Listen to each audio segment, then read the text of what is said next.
Hello everyone, very very good evening to all of you. कैसे हैं आप सभी लोग? चलिए भाई, एक बार सभी लोग कंफर्म कीजिए, ऑडियो एंड वीडियो आप सभी को क्लियर होनी चाहिए। यस, बताइए बेटा, क्लियर है ऑडियो एंड वीडियो? बताइए, is it clear to everyone? Because then only हम कंटिन्यू कर सकते हैं। Yes, a very very good evening all of you.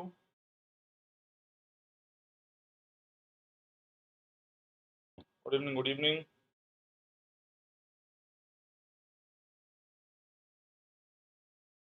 चलिए, तो एक बार कंफर्म तो करो यार, क्लियर है सब? आज के लेक्चर में बेंजाइन खत्म कर देंगे। बेंजाइन बेंजाइन एक ही लेक्चर में फिनिश करेंगे, राइट? ज्यादा लंबा टाइम नहीं लेंगे। Yes, a very good evening. Clear है तो वेरी गुड।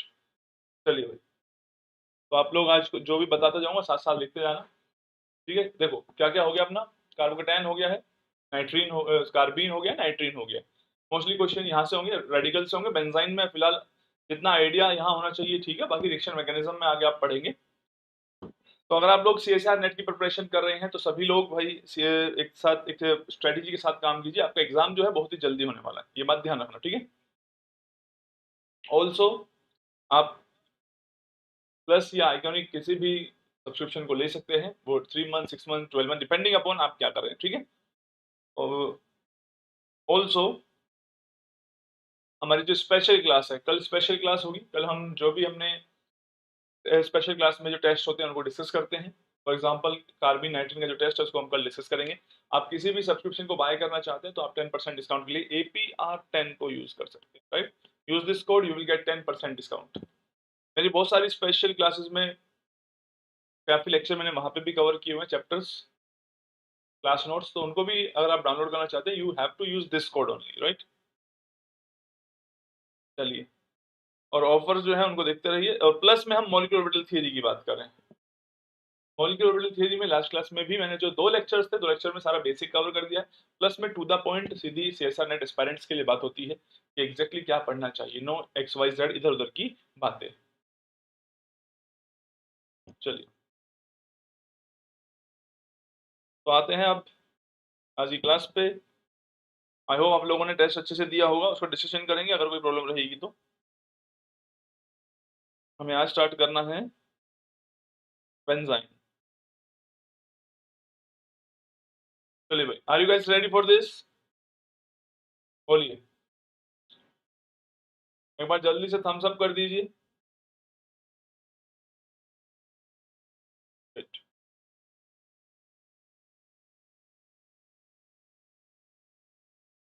थोड़ा सा एडजस्टमेंट करना पड़ेगा, स्क्रीन काम कर देते।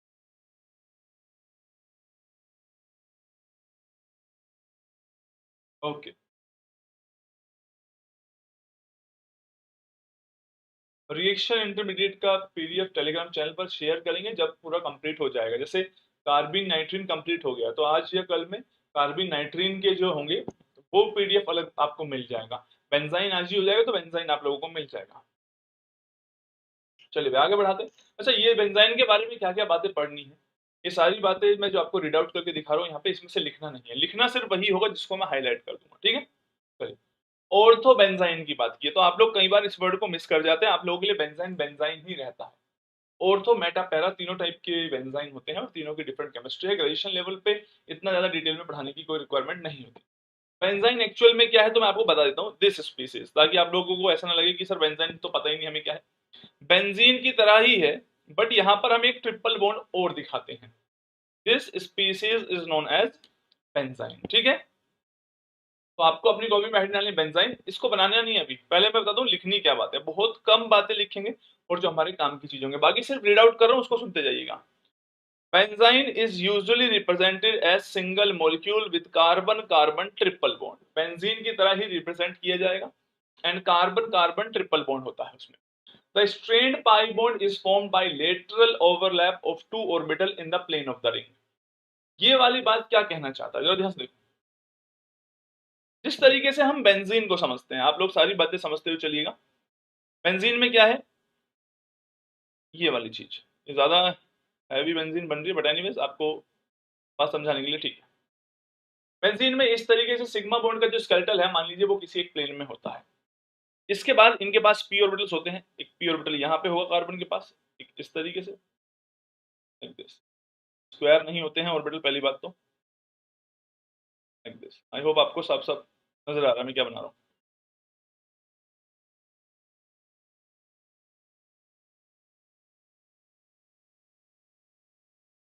ये है पी ऑर्बिटल्स।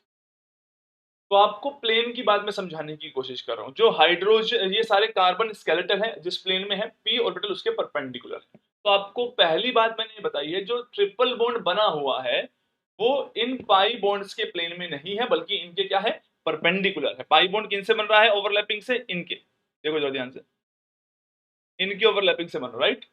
यहां पर भी हो सकता है, मतलब हम इस तरीके से साइक्लिक डीलोगलाइजेशन दिखाते हैं इलेक्ट्रॉन्स का बेंजीन में। तो ये जिस प्लेन में है, मान लीजिए इस प्लेन में, आप मेरी बात समझ पा रहे हैं मुझे बता दीजिएगा, नहीं समझ पा रहे होंगे तो मैं और डिटेल में डायग्राम को बनाऊंगा। अगर बेंजीन इस प्लेन में है तो ट्रिपल पाई बॉन्ड इस तरीके से बने हुए हैं, राइट, उसके परपेंडिकुलर। लेकिन जो ट्रिपल बॉन्ड है वो उसी प्लेन में है। मैं आपको ये बात समझाना चाहता हूँ।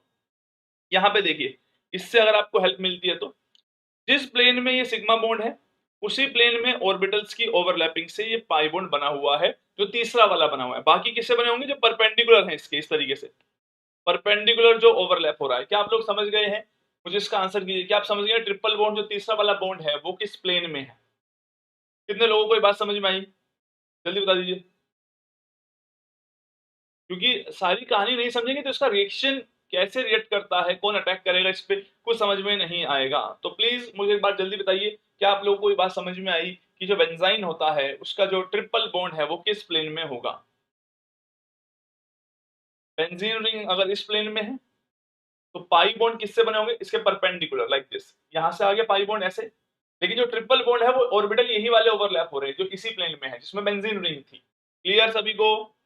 Yes, very good. तो यही पॉइंट क्लियर होना चाहिए, तभी आपको सारी बातें समझ में आएंगी। कौन सा डायग्राम बनाना है, क्या लिखना है, that I will tell you, लेकिन अभी आप कुछ नहीं लिखेंगे। क्लियर है?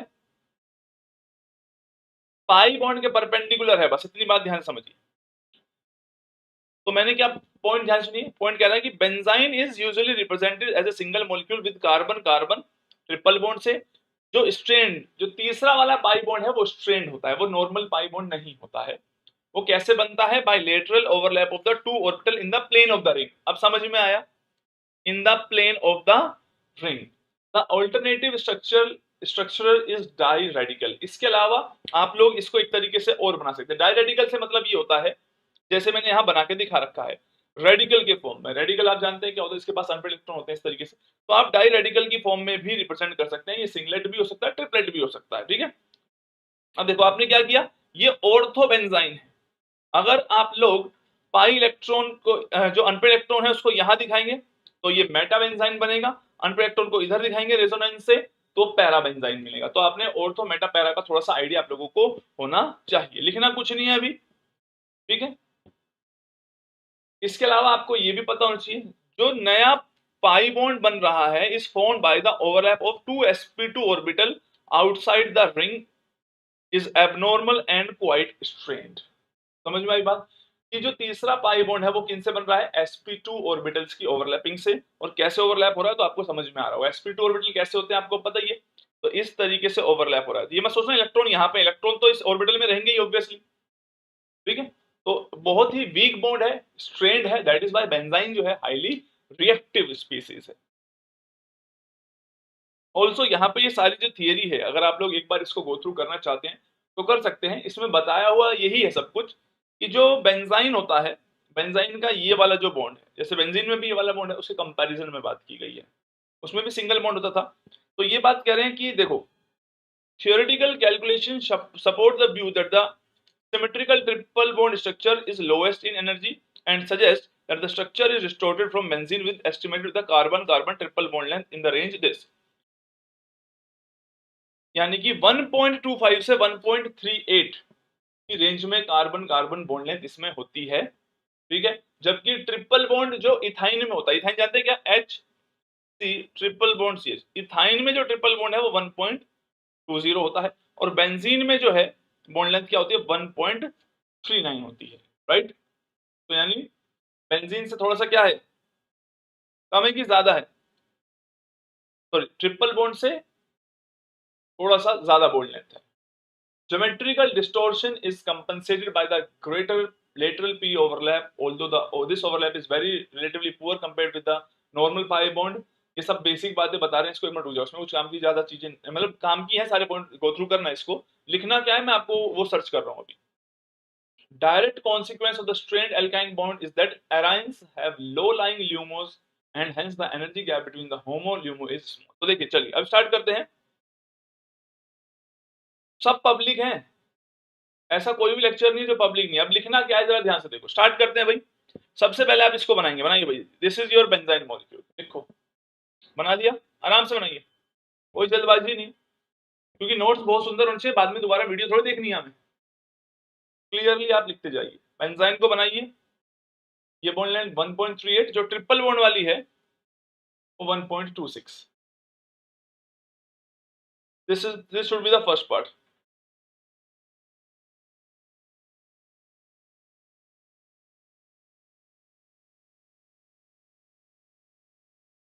Benzene, what kind of question is this Rajneesh? Benzyne एक रिएक्टिव इंटरमीडिएट है, हाईली रिएक्टिव है, तुम इसे बेंजीन से कैसे कंपेयर कर रहे हो? बोलो। ठीक है, तो आप इसे बेंजीन से कंपेयर, बेंजीन से कैसे कंपेयर कर सकते हैं? बेंजीन को रिएक्टिव इंटरमीडिएट है क्या? और इसकी reactivity is due to the third pi bond. तो पहला आप ये बनाएंगे, बना लिया, ये बॉन्ड लेंथ लिखेंगे। दूसरा आपको ये वाला पॉइंट लिख, ये वाला स्ट्रक्चर बनाना है, ये वाला डेफिनेटली बनाना है। और इस वाले को अगर आप प्लेन को समझना चाहते हो तो मैं इस डायग्राम को थोड़ा सा और अच्छा बनाता हूं आप लोगों के लिए। तो मैं ऐसा बना देता हूं कि जो ट्रिपल बॉन्ड है मान लीजिए वो इस, not like this, triple bond को बनाएंगे हम इस तरीके से, जो यहाँ पे बना इस प्लेन में है, जो पीछे ओवरलैप हो रहा है। बनाने की कोशिश कर रहा हूँ, लेट्स, अगर आपको, अगर पहले ही क्लियर है तो आप मत बनाना भाई। ये पीछे इस तरीके से, तो पाई बॉन्ड इधर थे, इसको मत बनाओ, ये तो बहुत ही कंफ्यूजन वाली चीज कर दी मैंने आप लोगों के लिए, रहने दीजिए। तो दो डायग्राम बनाएंगे, सबसे पहले this first and then second, right. भाई ये लेक्चर्स कितने होंगे इसका आइडिया ना क्लास पे डिपेंड करता है, मेरे पढ़ाने की स्पीड भी। अगर आप लोगों को साथ साथ सारी चीज समझ में आती जा रही तो कोई इशू नहीं, नहीं समझ में आ रहा तो मुझे एक्स्ट्रा लेक्चर भी लेने पड़ सकते हैं। अब देखो हम कार्बाइन, सॉरी बेंजाइन आज खत्म कर देंगे, हमारे पास रेडिकल केमिस्ट्री बचेगी, 2-3 लेक्चर में भी खत्म हो सकता है। कभी कभी लेक्चर का टाइम मैं कम कर देता हूँ तो 4 लग जाते हैं, 5 लग जाते हैं। चलिए मुझे बता दीजिए, इस स्लाइड का काम डन हुआ 1 और 2, ये दोनों बातें क्लियर हुई सभी को अभी तक? ये दोनों बनाने के बाद आपको लिखना है नंबर ऑफ sp2 कार्बन कितने हैं बेंजाइन में। Number of sp2 carbon benzene में कोई बताना चाहेगा?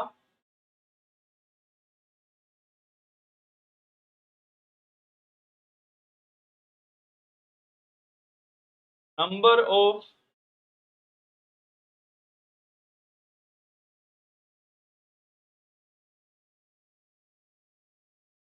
हाँ बेंजाइन होपफुली हम आज ही कर देंगे, very good, correct answer is लिख लेना भाई, ये नंबर ऑफ sp2 कार्बन 6 हैं, सारे कार्बन sp2 हाइब्रिडाइज्ड हैं, sp कोई भी नहीं है। काफी बच्चे क्या गलती करते हैं, वो सोचते हैं सर ये तो sp कार्बन हो गए, sp नहीं है भाई, sp होते तो ये 180 डिग्री बॉन्ड एंगल होने की कोशिश करते। मैंने बताया तो, जो तीसरा वाला बॉन्ड बना है, तो आपको ये बात समझनी है। देखो जब भी हम कभी कहते हैं दो एटम के बीच में 3 बॉन्ड है, तो पहले को सिग्मा काउंट करते हैं, बाकी को क्या करते हैं, पाई काउंट करते हैं। इसलिए हम कह रहे हैं एक सिग्मा है और दो क्या है, पाई है। बट जो तीसरा वाला है वो sp2 के ओवरलैपिंग से बना हुआ है और बहुत वीक ओवरलैपिंग होती है, दैट इज वाई बहुत स्ट्रेंड मॉलिक्यूल है, हाईली रिएक्टिव है। क्या ये कंपाउंड एरोमेटिक होगा? बताइए भाई, क्या ये कंपाउंड एरोमेटिक है या नहीं है? लिख देता हूं, ये बेंजीन है, actual benzene. Is this compound aromatic? देखा, मैंने कहा था ना बच्चे 4 भी आंसर करेंगे, इसीलिए मैंने आप लोगों को समझाया। इतना डायग्राम बनाने के बावजूद भी आप लोग कह रहे हैं 4sp2 है, क्योंकि जो बचपन से हम पढ़ते आए हैं कि कार्बन जब भी ट्रिपल बॉन्ड बनाता है तो इसकी स्पेशल बात ही तो बता रहा हूं। इसमें जो तीसरा बॉन्ड है वो PP ओवरलैपिंग से नहीं बना है, sp2 ओवरलैपिंग से बना हुआ है, और दिखा रखा है मैंने किस तरीके से ओवरलैपिंग हुई है, काफी पुअर ओवरलैप है। तो answer is yes, this compound is aromatic, क्योंकि एरोमेटिक होने के लिए साइक्लिक है, ठीक है, cyclic overlap of P orbital हो रहा है। जो ट्रिपल बॉन्ड है वो इस प्लेन में है ही नहीं, तो उसका इन पाई इलेक्ट्रॉन के साथ कोई लेना देना नहीं है, राइट। तो आप लोग ये बात समझिए, देखिए 6 पाई इलेक्ट्रॉन इस तरीके से घूम रहे हैं, हकल्स रूल फॉलो हो रहा है। अब तीसरा जो पाई बॉन्ड है, तीसरा जो बॉन्ड है वो इसी प्लेन में है जिसमें रिंग है, तो उसका इससे कोई लेना देना नहीं होगा। समझ में आ रही है बात, बोलो भाई। तो क्वेश्चन ये हो सकता है, नंबर ऑफ sp2 कार्बन पूछा सकते हैं, एरोमेटिक है या नहीं है ये पूछा जा सकता है, ठीक है। पाई बॉन्ड कौन से ओवरलैप से बना हुआ है वो पूछा जा सकता है, sp2 ओवरलैप से बना हुआ, ठीक है। अब इसके अलावा आप लोगों को क्या पॉइंट लिखने हैं, देखो जो यहां से पॉइंट लिखने में आपको बताता हूं। इसमें आप लिखेंगे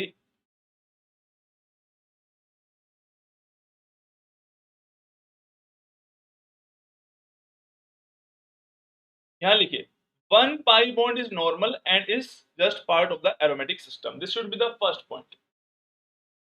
तो एक पाई बॉन्ड है वो नॉर्मल है, जैसे PP ओवरलैपिंग से बनता है, ठीक है, and the part of the aromatic system, delocalisation हो रहा है। आराम से लिखते चलिए, मुझे कोई जल्दबाजी नहीं, ठीक है, मुझे कोई कोर्स खत्म करके भागना नहीं, नोट्स बहुत क्लियर होने चाहिए। पॉइंट्स इसलिए हैं, लिख के इसलिए आऊं सो दैट कि हमें काफी सारी बातें पढ़नी चाहिए, रेदर देन नोट्स में हम कम ही चीजें लिखते हैं। न्यू पाई बॉन्ड जो बन रहा है उसको भी लिखना बहुत ज्यादा जरूरी है, ये भी लिखना सेकंड पॉइंट।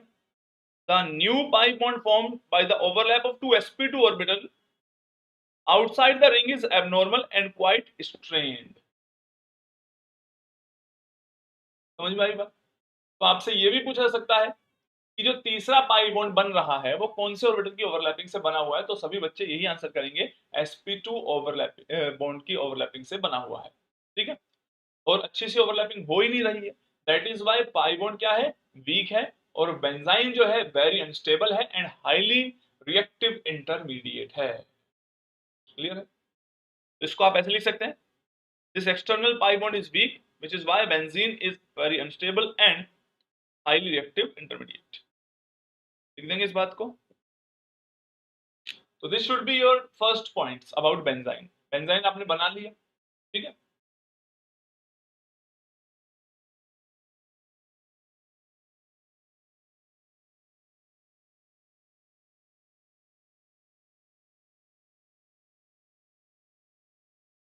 नेक्स्ट साथ साथ लिखते जाइए बेटा, कोई टेंशन वाली बात नहीं।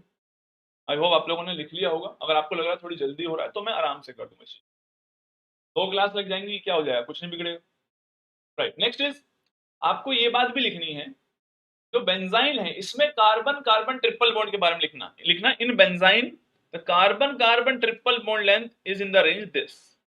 जो ट्रिपल बॉन्ड वाला है वो 1.25 से 1.34 के बीच में है। कंपैरिजन में लिखना है हमें, जो इथाइन में 1.20 है, जो जो एक्चुअल में नॉर्मल पाई बॉन्ड बनते हैं, यानी उससे बॉन्ड लेंथ थोड़ी ज्यादा है और ऑब्वियसली होगी, ओवरलैपिंग अच्छी नहीं हो रही।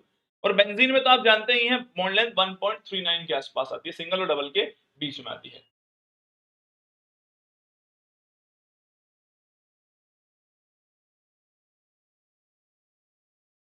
क्लियर है सभी को। तो जो पहले मैंने मार्क किए हैं कि एक पाई बॉन्ड जो है एरोमेटिक सिस्टम का पार्ट है, दूसरा जो है वो sp2 ओवरलैप से बना हुआ है। बेंजाइन पे ऐसे क्वेश्चन आएंगे कौन सी स्टेटमेंट सही है, नंबर ऑफ sp2 कार्बन कितने हैं, क्योंकि बच्चों को इसमें क्लैरिटी नहीं होती। कार्बन कार्बन ट्रिपल बॉन्ड इसकी जो है प्योर जो ट्रिपल बॉन्ड होता है उससे क्या है, ज्यादा है, लेकिन जो बेंजीन में बॉन्ड लेंथ है उससे क्या है, ट्रिपल बॉन्ड वाले की कम है, राइट।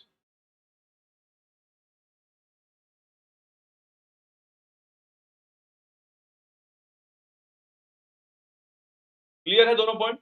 और लास्ट पॉइंट, क्योंकि देखो जो तीसरा पाई बॉन्ड बन रहा है वो उसमें ओवरलैपिंग अच्छी नहीं हो रही, अच्छी नहीं हो रही, तो होमो भी ज्यादा नीचे नहीं होगा और ल्यूमो भी ज्यादा ऊपर नहीं होंगी, राइट। पाई और पाई स्टार के बीच में एनर्जी गैप क्या होगा, काफी कम होगा। तो इसको लिख रहे हैं last point, A direct consequence of strained alkyne bond is low lying, मतलब लोअर एनर्जी में लो लाइंग लूमोस होते हैं, and hence the energy gap between homo and LUMO is small. ये 3 पॉइंट आपकी कॉपी में लिखे होने चाहिए about benzene. Number of sp2 carbon बता दिया और एरोमेटिक होता है, ये मैं आपको बता ही चुका हूं। क्लियर है सभी को? डन। आराम से चलते रहिए। चलिए इन स्लाइड का काम हो गया है तो मुझे जल्दी से बता दीजिए तो दैट कि हम यहां से आगे बढ़ेंगे। Clear to everyone? बोले बेटा।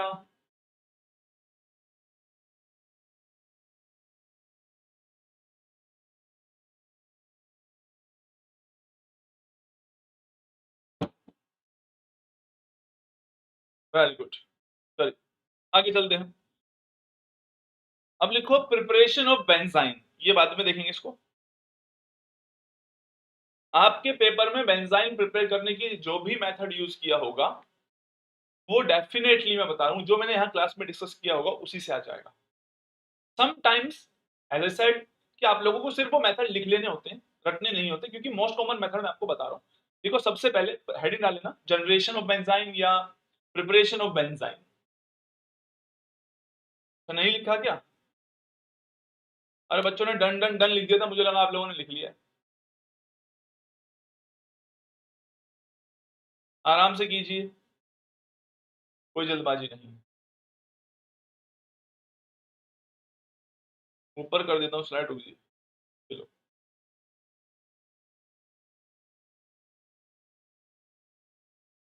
तो आराम से बेटा, कोई टेंशन वाली बात नहीं। आपको सारे पॉइंट समझते हुए चलना है। देखो अब तक जो बात मैंने आपको बताई है वो आपसे एग्जाम में क्वेश्चन आएगा बेंजाइन के स्ट्रक्चर के बारे में, कैसा होता है, नंबर ऑफ पाई बॉन्ड कितने हैं, ठीक है, उसमें बॉन्ड लेंथ के बारे में थोड़ा सा आइडिया दे दिया आपको। एरोमेटिक बिल्कुल काउंट होता है बट हाईली रिएक्टिव है बिकॉज ऑफ द थर्ड पाई, वो तीसरा वाला पाई बॉन्ड वीक है, वो टूटना चाह रहा है, ठीक है, that is by the reactivity. लिख लिया रजनीश? बोलो भाई।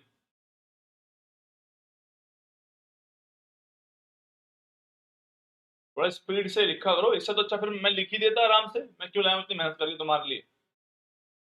चलिए आइए नेक्स्ट पॉइंट पे आइए, अब साथ साथ चलते हैं। ये अभी नहीं बनाना, ये एंड में दिखाऊंगा।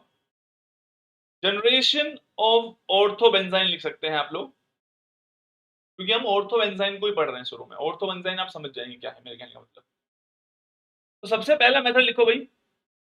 First method is die hello benzene. अगर कभी भी आप लोगों को दो हेलोजन लगे हुए मिल जाए बेंजीन पर और मेटल इन इथर यूज कर दिया जाए, तो आप लोग जानते हैं फर्स्ट स्टेप में क्या होगा। फर्स्ट स्टेप में तो ऑक्सीडेटिव एडिशन हो जाएगा, मैग्नीशियम 0 से +2 में जा रहा है यहाँ पे, और एडिशन आप लोग अगर ओएमसी पढ़ चुके हैं तो ऑक्सीडेटिव एडिशन रिएक्शन आप लोगों ने पढ़ी भी होगी, नहीं भी पढ़ी तो भी तुमने बचपन से पढ़ा है आरएमजीएक्स कैसे बनाते थे, ठीक है। अब अगला स्टेप क्या है, देखो बेंजाइन भी वैसे ही बनेगा जैसे आप लोगों ने कार्बिन नाइट्रीन वगैरह सब बनाए थे। एक इलेक्ट्रॉन दे के निकलेगा, एक लेके निकलेगा, देना और लेना वाली बात है, यानी कि मेटल है तो मेटल से लेंगे भाई, और ये इलेक्ट्रोनेगेटिव है, ये लेके भागेगा यहां से इलेक्ट्रॉन को। तो दैट इज वाई इस तरीके से आप बेंजाइन का फॉर्मेशन कर पाएंगे। क्लियर है? लेना देना चलेगा, बस यही पहचानना है कौन लेने वाला है कौन देने वाला है, जिसने पहचान लिया वो बना ही लेगा।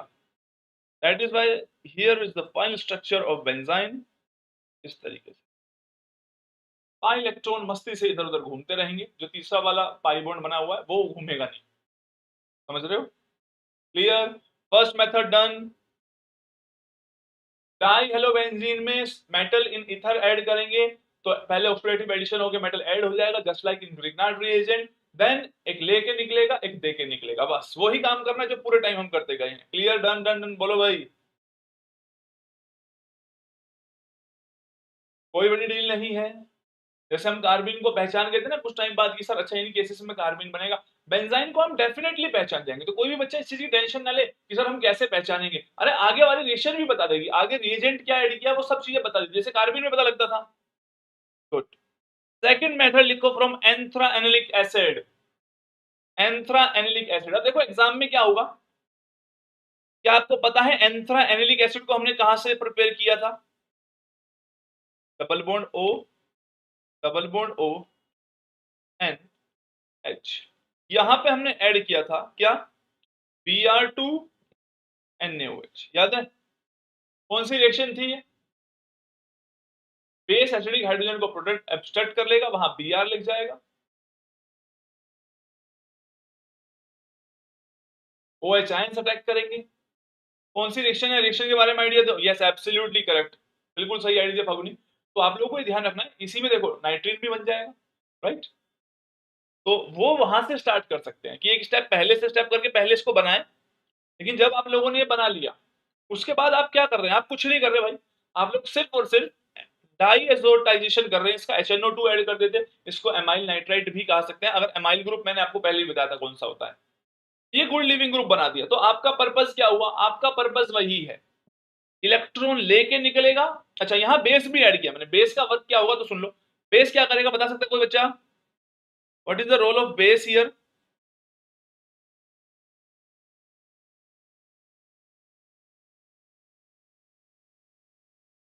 बेस का रोल है, जो ये C डबल बॉन्ड, इस पे हाइड्रोजन था, राइट, सबको नजर आ रहा है? इस हाइड्रोजन को एब्स्ट्रैक्ट कर लेगा, अब डीकार्बोक्सिलेशन हो जाएगा। तुम चाहो तो इनको एरो इस तरीके से बना सकते हैं, राइट।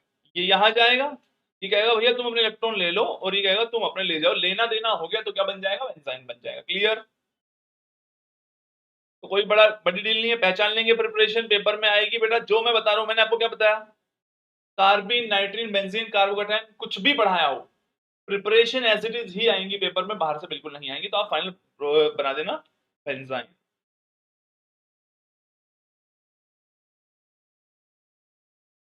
क्लियर है? तो आप समझ गए क्या हो रहा है? एक लेके निकल रहा है और एक दे के निकल रहा है, बस वही है। हो गया मेथड डन?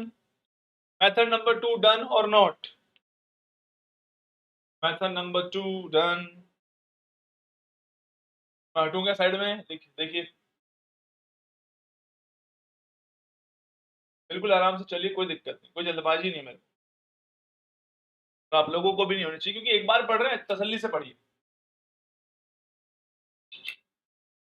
अगली बार रिवीजन में भी कम टाइम लगेगा। हेलो बेंजीन से भी यूज कर सकते हैं, और मोस्ट ऑफ द टाइम ये वाला मेथड यूज होगा। हेलो बेंजीन में एक काफी स्ट्रॉन्ग बेस यूज किया है, NaNH2।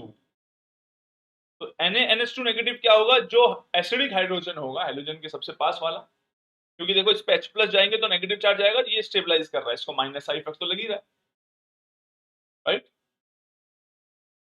तो अगर NaNH2 ऐड करेंगे, तो अब आप समझ गए होना क्या है भाई? ये इसको एक्सट्रैक्ट कर लेगा, आपके पास एक ऐसी सी स्पीसीज बनेगी, like this, Cl, negative charge, right. अब ये इलेक्ट्रॉन देगा और ये लेगा, निकलेगा, बस यही पहचानना है इनको। तो बहुत इजीली पहचान लेंगे आप लोग। अरे कार्बन नाइट्रीन में यही तो करते हैं, देना लेना देना हमने किया ही क्या है। प्रिपरेशन सबकी एक साथ पढ़ेंगे तो वैसे भी समझ में आ जाएगी। और रिवीजन करने का तरीका बेस्ट होना चाहिए हमारा, जो हमारा रहेगा ही, क्योंकि हमारे पास सारे नोट्स हैं, तो हम लोग अच्छे से सारी चीजों को प्रिपेयर कर सकते हैं। क्लियर? कितना टाइम लगा रहे हो? हेलो बेंजीन लिखो, तीसरा मेथड है। बेस ऐड करेंगे, NaNH2 ही होगा, डोंट वरी, चेंज नहीं करेंगे। वो हाइड्रोजन को एब्स्ट्रैक्ट करेगा, नेगेटिव चार्ज जाएगा, ये Cl अपने इलेक्ट्रॉन लेके निकलेगा। लेना देना दो ही तरीके से काम चल रहा है। क्लियर है सभी को? बोलो बेटा।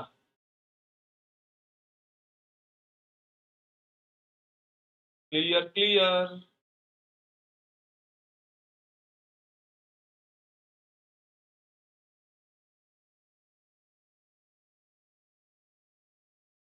सिंपल मेथड्स है, ये वो मेथड है जो मोस्ट कॉमन है। बाकी मैं आपको एक पूरा एंड में चार्ट भी दिखाने वाला हूँ। ये कोई ज्यादा इंपॉर्टेंट मेथड नहीं है, बट लिख लीजिए। फोर्थ मेथड लिखो, oxidative fragmentation of one amino benzotriazole. ठीक है? जैसे मैं आपको क्या करता हूँ, हर बार ऐसे ही किया मैंने। मैंने आपको मेथड बहुत सारे लिखवाए, बट फ्रीक्वेंटली यूज होने वाले दो तीन ही, राइट। तो इन सबको भी लिखना है आप लोगों को। ऑक्सीडेटिव फ्रेगमेंटेशन, फ्रेगमेंटेशन तो आपको क्या समझना, देखो भाई, पहले आप ऑक्सीडेशन कर रहे हैं तो हाइड्रोजन का रिमूवल करेंगे एक तरीके से, ठीक है। होने वाली बात यह है, एक N2 ये और एक N2 ये बन के निकलेंगे। और बेंजाइन तभी बन सकता है जब इनमें से एक इलेक्ट्रॉन किसी को दे दे और एक ले ले। तो आपको बस सिंपल इसी एरो से लिखना है कि यहां से यहां आपने ऑक्सीडेशन किया, ऑक्सीडेशन लिख लेना, राइट। उसके बाद दो N2 मॉलिक्यूल रिलीज हो रहे हैं, बहुत सिंपल। देखो जिसपे पॉजिटिव चार्ज है वो क्या करेगा? वो इस इलेक्ट्रॉन ले लेगा, राइट। इसने इलेक्ट्रॉन लिए हैं, तो ये इसको दे के जाएगा, क्योंकि ये यहां से लेकर ट्रिपल बॉन्ड बना सकता है। Method number 4, this is not that important method, but yes लिखना चाहिए अपनी कॉपी में हमें, स्पेशली सीएसआर नेट एस्पायरेंट जो है वो ऐसी चीजों को ज्यादा लिखे। ग्रेजुएशन में तो वही 2-3 मेथड जो मैंने बताए उन्हीं को इस्तेमाल करते रहेगा वो। Oxidative fragmentation of 1 amino benzotriazole से भी प्रिपेयर कर सकते हैं। ऑक्सीडेशन कर दिया, रिमूवल ऑफ हाइड्रोजन हुआ, right.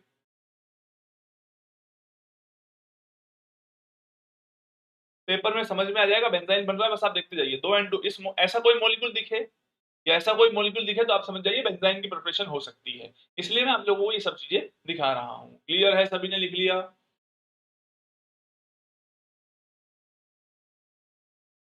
In this lecture we will complete benzene.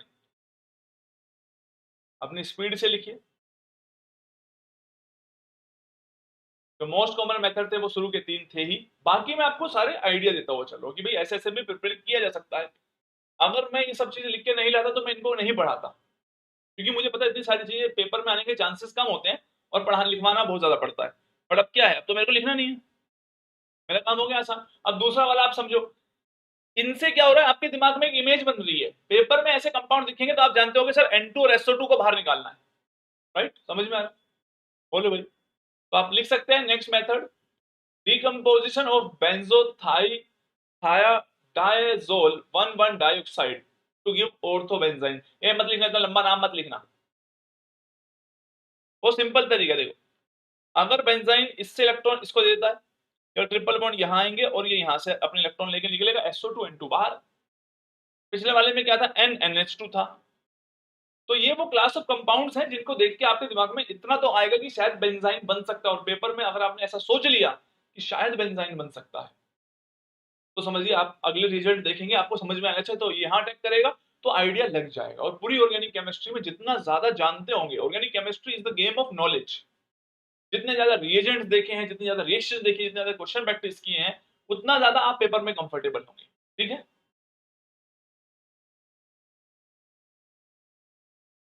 Slide ऊपर करना। भाई इतनी आराम से पढ़ा रहा हूँ, इतनी आराम से जितनी आराम से पॉसिबल है, संभव है। बना लिया?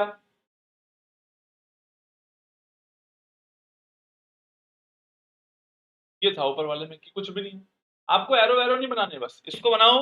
और आप तो इसको भी मत बनाओ चाहो तो, बस ऐसे लिखा करो N2, इसका ऑक्सीडेशन हो गया N2, 2 N2 बाहर, बेंजाइन। क्लियर?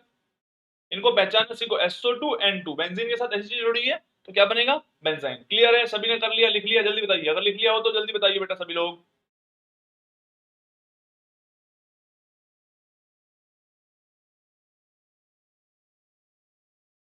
कोई बात नहीं, वीडियो को थोड़ा पीछे कर लिया करो, मुझे ये कहने की बजाय कि स्लाइड ऊपर कर लो, एक बार थोड़ी सी 10 सेकंड के लिए बैक कर दे, रोक ले वीडियो को, फिर क्या है। This is another method of preparation of benzene, right. ये देखो, वैसे इसके लिए ये वाला मेथड यूज होगा नहीं। अगर कभी भी डाई आइडो दे रखा है और HMU 1,2 डाई डाई आइडोबेंजीन से भी बन सकता है, थैलिक एनहाइड्राइड से भी बन सकता है। HMU या हीट का रखा होगा तो दोनों ही तरीके से बेंजाइन को बनाया हुआ है। और ये सब बातें मैं आप लोगों को क्यों बता रहा हूं कि एक बार इनको लिख लीजिए, गो थ्रू कर लीजिए, बस कॉपी में नोट की तरह होने चाहिए। रिवीजन करते वक्त मैं आपको पहले बता चुका हूं, जो ऊपर के 3 मेथड मैंने लिखवाए हैं वो मोस्ट फ्रिक्वेंटली यूज होने वाले मेथड, बेंजाइन उन्हीं से ही बनेगा।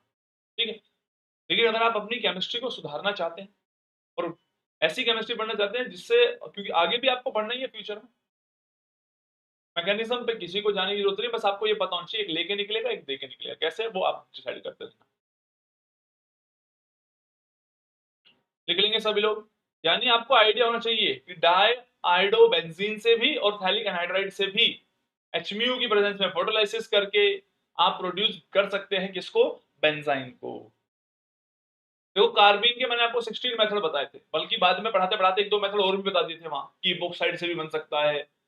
लेकिन यूज होने वाले क्या थे, वही बन रहे थे बार बार, डाइसोमीथेन, वही एसाइल क्लोराइड, उन्हीं पे अटैक करा करा के बना देते आप लोग, राइट। तो कोई भी बच्चा टेंशन ना ले, मैंने बता दिया, रटना नहीं है इनको, सिर्फ अपनी कॉपी में नोट डाउन करना है। एक बार अपने हाथ से बनानी है चीजें, क्योंकि एग्जामिनर का कोई भरोसा नहीं हो सकता। सीएसआर नेट वाले बच्चे तो भाई सारी चीजें पढ़ो, तुम तो ये मत कहना कि अरे सर 3 ही मेथड बताए। देखिए मेरे को पता है, मेरे पास 15 से मेथड है किसी चीज को प्रिपेयर करने की। पेपर में जो बार बार पूछे आ रहे हैं वो 2-3 है, तो कोई गारंटी थोड़ी है कि बाकी दूसरा कभी पूछेगा नहीं एग्जामिनर। हम बस क्लास में श्योरिटी देने के लिए आपको कह देते हैं कि ये तीनों कर लीजिए, इनसे ही आएगा, क्योंकि इनसे आज तक आया है। एग्जामिनर बदल देगा तो हम क्या करेंगे, हमें तो पता रहेगा पर तुम्हें पता नहीं रहेगा। एक बार गो थ्रू करना है, जब डन हो जाए तो बता देना। डाई हाइड्रोबेंजीन से तो हो ही सकता है, मैंने बताया था डाई हेलोबेंजीन से तो हो ही सकता है, बट यहाँ एचम्यू यूज किया हुआ है, फोटोलाइसिस किया हुआ है। सिमिलरली थैलिक एनहाइड्राइड से भी बनाया जा सकता है। कर लिया आप लोगों ने, बताइए कर लिया, डन डन डना डन डन। ये बिल्कुल सिमिलर चीज है, ये नहीं आएंगे, ये सीएसआर नेट वाले बच्चे ही लिखे भाई, जैम ग्रेजुएशन वाले लिखना चाहते हैं तो उनकी मर्जी है। बस मैं आपको बता रहा हूं हुआ क्या है। अगर सिमिलर कंपाउंड आपको नजर आया, एचम्यू क्या है, CO2 दो CO2 बाहर, दो बार में हो रहा है वो काम। देखो पहले एक CO2 बाहर आया, इनके बीच बॉन्ड बन गया, फिर दूसरा CO2 बाहर गया, ये ट्रिपल बॉन्ड यहां आ गया। इसके केस में क्या हो रहा है, CO कार्बन मोनोऑक्साइड बाहर, पहले एक CO बाहर गया, इनके बीच बॉन्ड बन गया, फिर दूसरा CO बाहर गया, इनके बीच बॉन्ड बन गया। तो ऐसे देखना सीखो इनको बस, जैसे मैं बता रहा हूं। जब आप कॉपी में लिख रहे हैं तो जरूर लिखे ऐसे CO2 माइनस CO2 लिख देना, माइनस CO2, बात खत्म। दूसरी साइड से CO बेंजाइन की प्रिपरेशन आप समझ से थोड़े थोड़े जा रहे होंगे। इससे पहले यहाँ SO2 था, ऐसे SO2 जुड़ा हुआ था, फिर वो नाइट्रोजन से जुड़ा हुआ था। फोटोलाइसिस कर रहे हैं, फोटोलाइसिस करते जाओगे तो CO2 बाहर हो जाएगा, उधर से CO बाहर हो जाएगा, बात खत्म। कोई बड़ी डील नहीं। क्लास में देखा है तो कॉन्फिडेंस होगा, पेपर में आ गया तो डरोगे नहीं। पेपर में ये आ गया और कभी जिंदगी में कभी देखा भी नहीं इसको, तो कुछ कभी कुछ नहीं सोच पाओगे, शुरू हो जाओगे यहीं दिमाग लगाना कि क्या बनेगा, परोक्साइड बना के बैठ जाओगे। लिखिए आराम से, कोई जल्दबाजी नहीं करेगा बच्चा। जब हो जाए आराम से तभी बताया करो, ठीक है।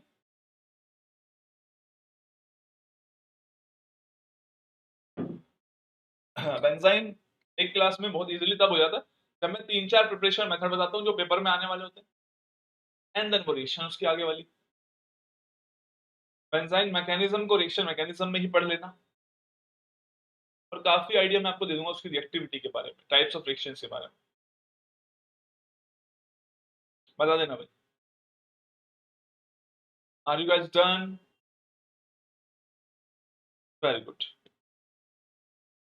अब ये मेनली ये है, देखो आपके सामने जो सबसे इंपॉर्टेंट चीज है, इसको मैं लिखवा भी चुका हूँ, ये सबसे काम की चीज है, तो इसको सभी बच्चे जरूर लिखें। एराइंस, वैसे बेंजाइन पढ़ रहे हैं, एराइंस भी हो सकते हैं। फ्रॉम सब्स्टिट्यूटेड फिनाइल एनाइंस, ये होता है सब्स्टिट्यूटेड फिनाइल। फिनाइल मतलब बेंजीन पे नेगेटिव चार्ज और सब्स्टिट्यूटेड। आपके पास दो ग्रुप है, एक्स और वाई। एक्स क्या हो सकता है, एक्स कोई भी ऐसा ग्रुप जो इलेक्ट्रॉन देकर निकलेगा, चाहे वो H हो, SiR3 हो, या हेलोजन। वाई दूसरा ऐसा ग्रुप है जो इलेक्ट्रॉन लेकर निकलता है, चाहे वो हेलोजन हो, OSO ट्रोसाइलेट हो, मिसाइलेट हो, N2 पॉजिटिव हो, एक्सेट्रा। यानी बेंजीन पर अगर कभी ऐसे दो ग्रुप लगे मिले, और अब इस हाइड्रोजन को एब्स्ट्रैक्ट करने के लिए उन्होंने बता रखा है रिएजेंट क्या यूज करेंगे। NaNH2 हो सकता है इन अमोनिया, सीधा अमोनिया भी हो सकता है, LD हो सकता है, THF हो सकता है, पीएच लिथाइम, PHLi एक्सेट्रा, ये हो सकते हैं जो हाइड्रोजन को एब्स्ट्रैक्ट करेंगे।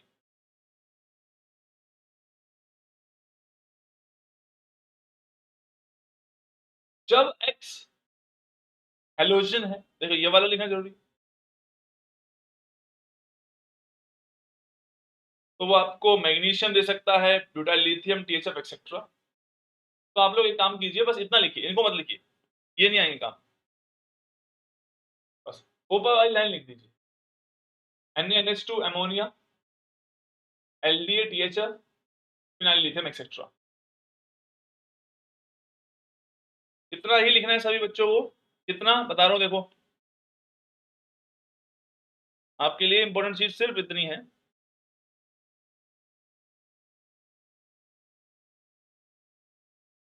ये वाला,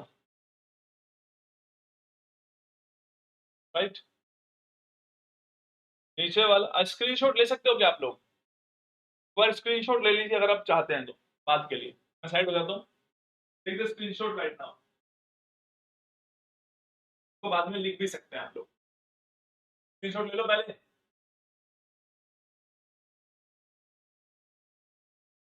आई होप आप लोगों ने स्क्रीनशॉट लिया होगा। चलिए, कर लिया आप लोगों ने?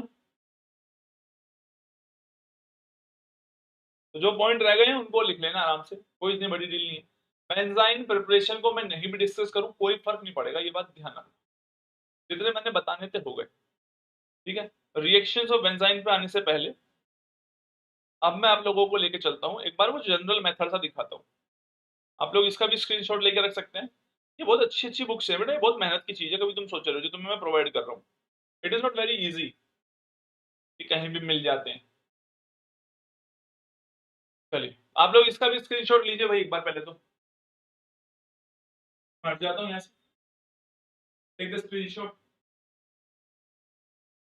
ये जो अगर आपने बना लिया तो पेपर में इससे बाहर कभी आएगा ही नहीं प्रिपरेशन करने का मेथड। बट वही वाली बात है, हम सर इतने याद थोड़ी रख सकते हैं, बिल्कुल सही बात है, इतने सारे हम कभी भी याद नहीं रख पाते।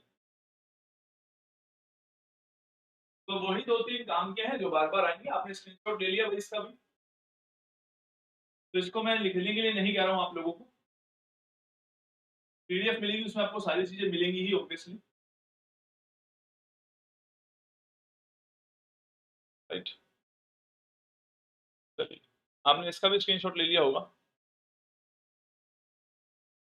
अब ध्यान से देखो ओवरऑल स्टोरी क्या चल रही है, जरा ध्यान से देखो। अगर एक तरफ हेलोजन है, एक तरफ पहले ही एमजीबीआर बना है, तो आप जानते हैं क्या होगा। एमजी इलेक्ट्रॉन देगा, सी ये एफ इलेक्ट्रॉन लेके निकलेगा, ये वाला मेथड हो सकता है। अगर सिर्फ हेलोबेंजीन है, मैं मेथड की नंबरिंग कर देता हूँ भाई, 1 और 2 तो सेम ही है, 1 और 2 तो सेम, इसको मेंशन करने की जरूरत नहीं। सेकंड इज दिस बेटा, क्या किया इन्होंने, हेलोबेंजीन है, बेस ऐड किया, बेस क्या करेगा, एसिडिक हाइड्रोजन को एक्सेप्ट करेगा, इलेक्ट्रॉन लेके निकलेगा, इलेक्ट्रॉन देके निकलेगा, बन जाएगा बेंजाइन। थर्ड मेथड क्या है, ये रहा, ये वाला मेथड अभी हम पहले डिस्कस कर चुके हैं।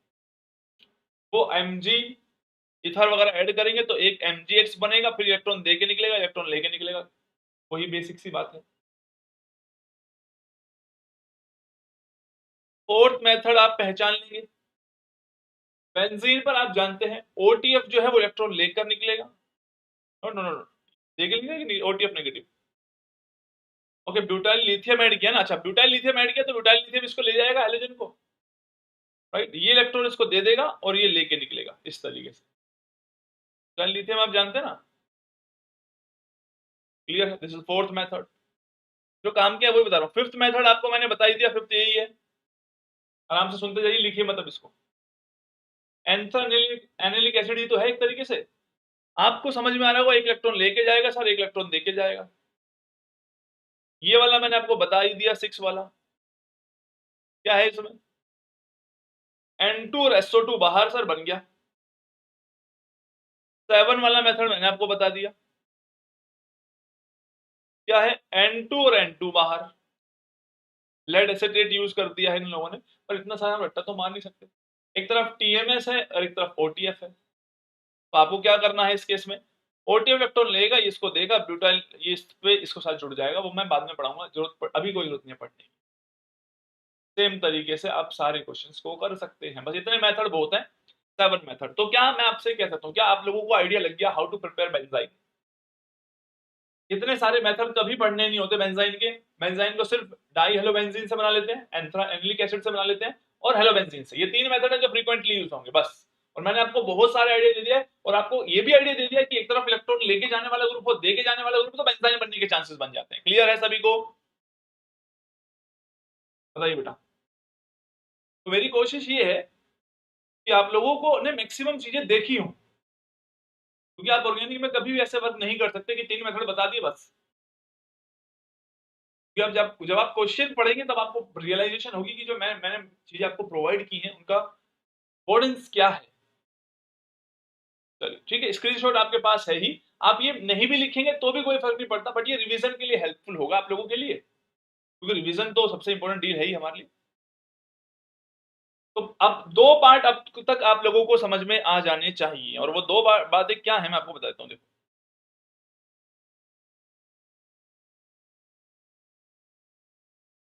पहली बात, स्ट्रक्चर ऑफ बेंजाइन के बारे में। बेंजाइन में सभी कार्बन sp2 होते हैं, कोई भी sp नहीं। 6 पाई इलेक्ट्रॉन्स होते हैं, एरोमेटिक सिस्टम में। तीसरा पाई बॉन्ड sp2 की ओवरलैपिंग से बना होता है, वीक होता है, हाईली रिएक्टिव होता है, और वो पाई बॉन्ड के डीलोकेशन में तीसरे वाले पाई का कोई रोल नहीं होता है, वो सिग्मा वालों के प्लेन में प्रेजेंट होता है। क्लियर है? उसके अलावा प्रिपरेशन कैसे कर सकते हैं तो मैंने बता दिया, बेंजीन पर हेलो बेंजीन से डाई हेलो बेंजीन से प्रिपेयर कर सकते हैं आप लोग उसको, anthranilic aniline sorry anthranilic acid से प्रिपेयर कर सकते हैं। इसके अलावा अगर बेंजीन पे एक इलेक्ट्रॉन लेके लेके जाने वाला और देके जाने वाले ग्रुप लगे हो तो प्रिपरेशन बेंजीन की हो सकती है। क्या आप लोगों को ये वाली बातें समझ में आया? आशित एक बात बताऊं, एक्स और वाई वाले को ना मैं साइड में गया पहले और मैंने कहा स्क्रीनशॉट ले लो। जब मैं ये कहता स्क्रीनशॉट ले ले तो उस टाइम पे क्या कर रहा था मेरे को ये बता।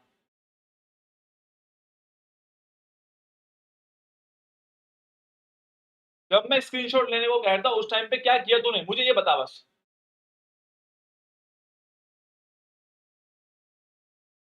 ये कोई बात नहीं है भाई, ये कोई चीजें हैं कि सर जब मैं कह रहा हूँ स्क्रीनशॉट लो तो उस टाइम पे क्या लिख रहे हो तुम?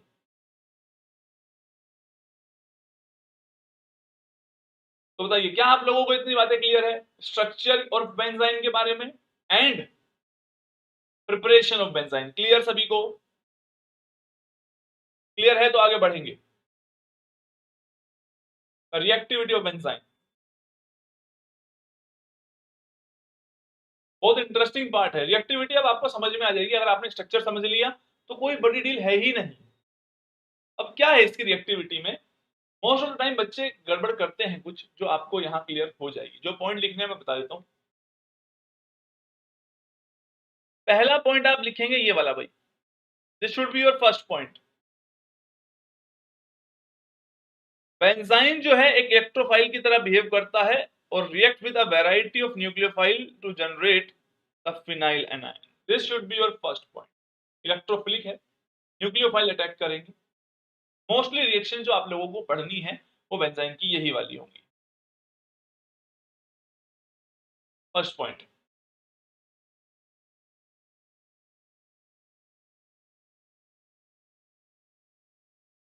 देखो,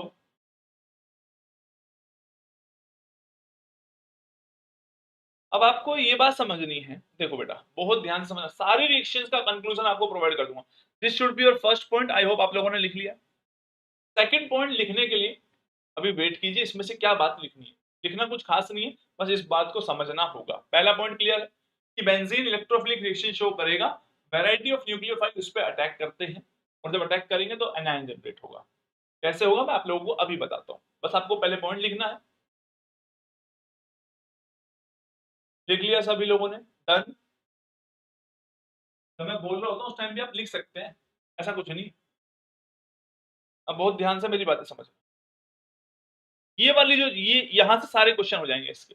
आई होप आप लोगों को सभी को पूरी दिख रहा होगा स्क्रीन पे। अब दिख रहा होगा, दिख रहा है?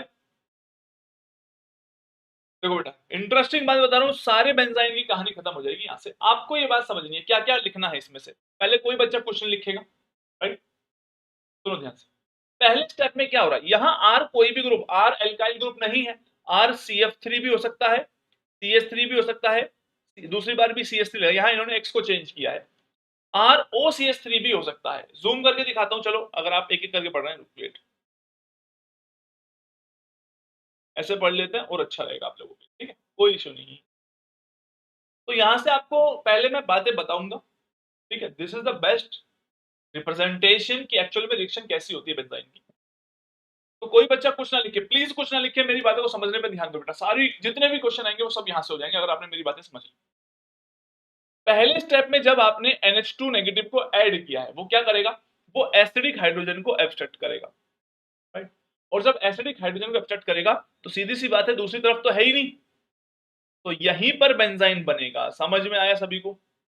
पहला स्टेप। तो आप चाहें तो मैं लिख देता हूं और इसका स्क्रीनशॉट मैं आप लोगों को सेंड कर दूं, आप अपने आप भी ले सकते हैं। मैं पूरी आज देखो, अगर बेंजाइन हमने आज खत्म कर दिया तो भी आपको सारी PDF मिल जाएगी। आज खत्म नहीं हुआ तो भी आपको सारी PDF ऑब्वियसली मिल जाएगी। ध्यान से देखो। अब दूसरे स्टेप में क्या है, NH2 नेगेटिव जो है is behaving as a nucleophile, अभी अटैक करने आया बेंजाइन पे। तो आपके पास दो पॉसिबिलिटी थी, या तो ये अटैक करेगा यहां अटैक करेगा तो NH2 यहां जुड़ेगा, सीधी सी बात देखो, ये अटैक करेगा यहां पे, इलेक्ट्रॉन आ जाएंगे नेगेटिव। तभी मैंने कहा था जो आपने स्टेप नंबर 1 लिखा है तो उसमें यही लिखा है बेंजाइन इलेक्ट्रोफिलिक रिएक्शन शो करता है जिसपे वैरायटी ऑफ न्यूक्लियोफाइल जो है क्या करते हैं, अटैक करते हैं। जब न्यूक्लियोफाइल अटैक करते हैं तो ये कार्बन एनाइन फिनाइल एनाइन बनता है, यही तो बोला था उसने। आपके पास दो पॉसिबिलिटी थी, इधर भी अटैक कर सकता था, राइट, और नीचे वाले में भी अटैक कर सकता था, क्लियर। लेकिन अगर आप रिजल्ट देखें कि ये वाला अटैक से जो बनता है हमारा वो 0 मिला है, और NH2 100% यहीं पे अटैक करना है। तो कैन एनीबडी एक्सप्लेन कब की बात है, जब R ग्रुप क्या है, CF3 ग्रुप है, यानी एक इलेक्ट्रॉन विड्रॉइंग ग्रुप है। अगर R एक इलेक्ट्रॉन विड्रॉइंग ग्रुप है, इन दैट केस आप देख रहे हैं कि हमें सारा प्रोडक्ट वही मिल रहा है जब NH2 यहां मेटा पोजीशन पर अटैक कर रहा है। कोई समझा सकता है ऐसा क्यों हुआ, मेटा पर अटैक क्यों किया, बताइए।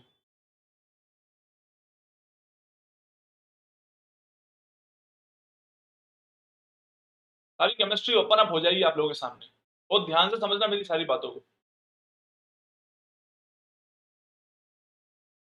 Right, very good. आप लोगों को समझना यही है कि जब ये यहाँ पे अटैक करेगा तो नेगेटिव चार्ज यहाँ होगा, और ये कैसा ग्रुप है, एक इलेक्ट्रॉन विड्रॉइंग ग्रुप है, और इलेक्ट्रॉन विड्रॉइंग ग्रुप के जितने पास नेगेटिव चार्ज होगा मोर स्टेबल होता है। लेकिन इंटरेस्टिंग बात इज दैट कि आप लोगों को यह बात ध्यान रखनी है कि किसी भी ग्रुप का बेंजाइन पे कभी भी कोई ग्रुप जुड़ा हो, कोई भी बच्चा ये हरकत नहीं करेगा, only inductive effect will be operative.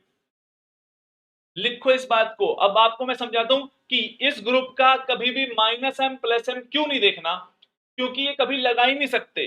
तो बेंजाइन के बारे में एक इंटरेस्टिंग पार्ट लिख लीजिए भाई, लिखो इस केस में, बेंजाइन के केस में आप लिखिए ओनली इंडक्टिव इफेक्ट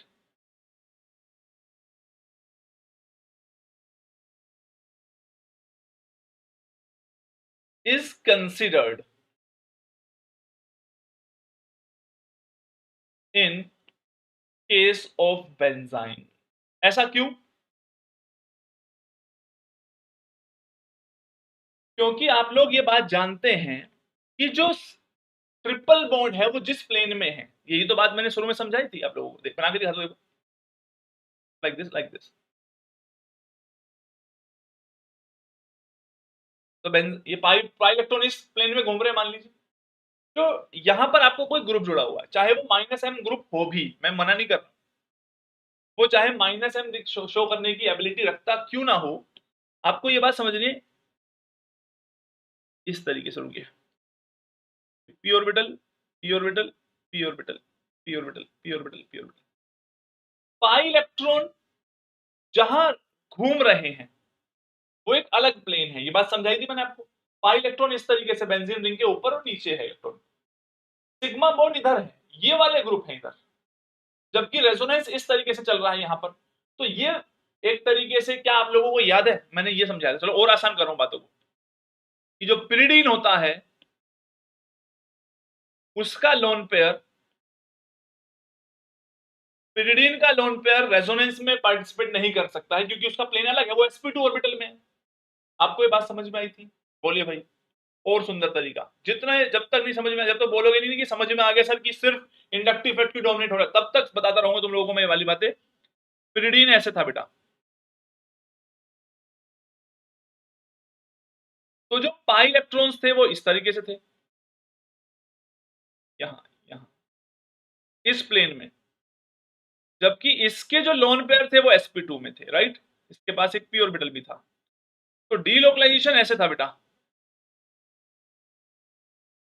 तो ये लोन पेयर जिसमें प्लेन में प्रेजेंट है और जो डीलोकलाइजेशन चल रहा है उनका आपस में कोई रिलेशन नहीं है। समझ में आई आपको बात।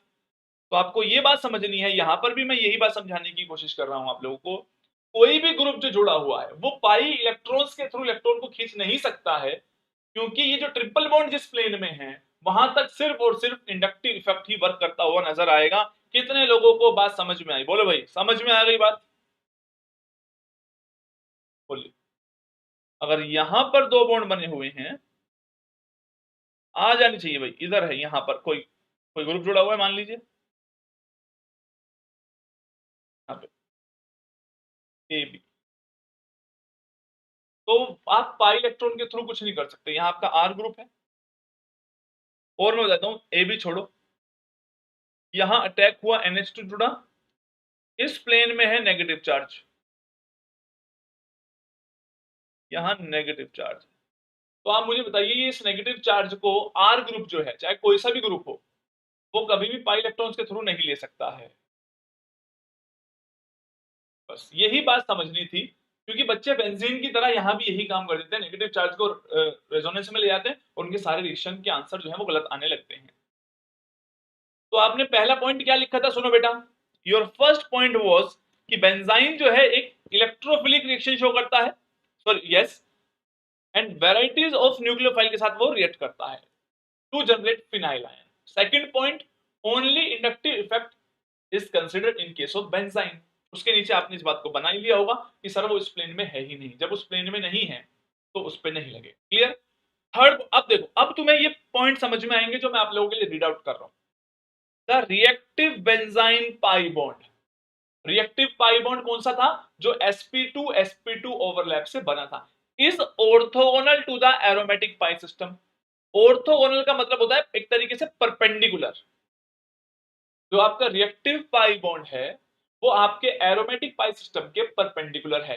सो there is no interaction between the two, तो there is no interaction between the two, तो उनके बीच में कोई इंटरेक्शन नहीं। Instead the reactive pi bond is best described as being part of the sigma bonding system of the ring. यानी कह रहा है, बल्कि हम पाई बॉन्ड को बेस्ट इस तरीके से डिस्क्राइब कर सकते हैं कि अगर उसको सिग्मा बॉन्डिंग सिस्टम का पार्ट समझे तो। समझ में आ गई बात? सिग्मा बॉन्डिंग सिस्टम बाकी जो बने हुए, पाई इलेक्ट्रॉन क्लाउड को छोड़ दो, बाकी ये सिग्मा बॉन्डिंग का पार्ट है एक तरीके से।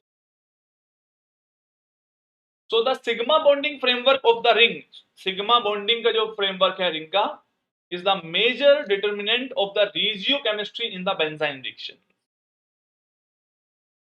यानी इन द बेंजाइन रिएक्शन, तो बेंजाइन रिएक्शन में रेजियो केमिस्ट्री का मतलब है किस जगह पे, किस रीजन पे अटैक होगा, is decided by the sigma bonding के बेसिस पे, not on the pi. This reasoning leads to the conclusion that the most important factor determining the regiochemistry of benzene reaction is the electronegativity of the substituent। यानी कि जो जुड़ा हुआ group है और sigma के थ्रू कौन ऑपरेट करता है, इंडक्टिव इफेक्ट। एक तरीके से इन्होंने क्या कह दिया, तो जो डिसाइडिंग फैक्टर है वो इलेक्ट्रोनेगेटिविटी है, whose effect is transmitted by induction through the sigma framework. कितने लोगों को एक एक पॉइंट इस पैरा का समझ में आया, बोलो भाई? बहुत काम की चीज थी जो मैंने आप लोगों को अभी समझाई यहाँ पे, कोई मजाक नहीं है कि बेंजाइन के अब सब चीजें समझ में आएगी। पहला पॉइंट, बेंजाइन पे वैरायटी ऑफ न्यूक्लियोफाइल अटैक करते हैं, न्यूक्लियोफाइल अटैक करेगा तो नेगेटिव चार्ज जनरेट होगा, राइट? तो फिनाइल एनायन बन जाएगा आप लोग। दूसरी बात, ओनली जो ग्रुप जुड़े हुए हैं उनके इंडक्टिव इफेक्ट कंसीडर करना है। क्यों? क्योंकि वो पाई इलेक्ट्रॉन सिस्टम का पार्ट नहीं है, वो उस प्लेन में है ही नहीं। कोई भी ग्रुप जुड़ा होगा सिर्फ वो इंडक्टिव इफेक्ट को ही डोमिनेट कर सकता है। कितने लोगों को एक एक पॉइंट क्लियर हो गया है?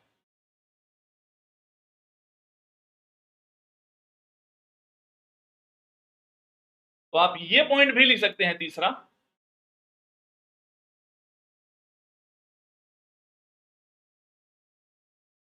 most important factor determining the regiochemistry of benzene is the electronegativity of the substituent.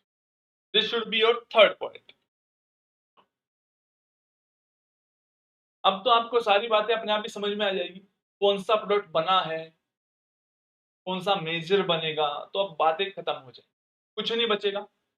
अब आप इस क्लास में बैठिए, आपको मैंने 3 पॉइंट बताए। पहला, बेंजाइन इलेक्ट्रोफिलिक रिएक्शन शो करता है। दूसरी बात, इंडक्टिव इफेक्ट ही कंसीडर करना है, पूरा डिटेल में बता भी दिया मैंने आप लोगों को ऐसा क्यों है।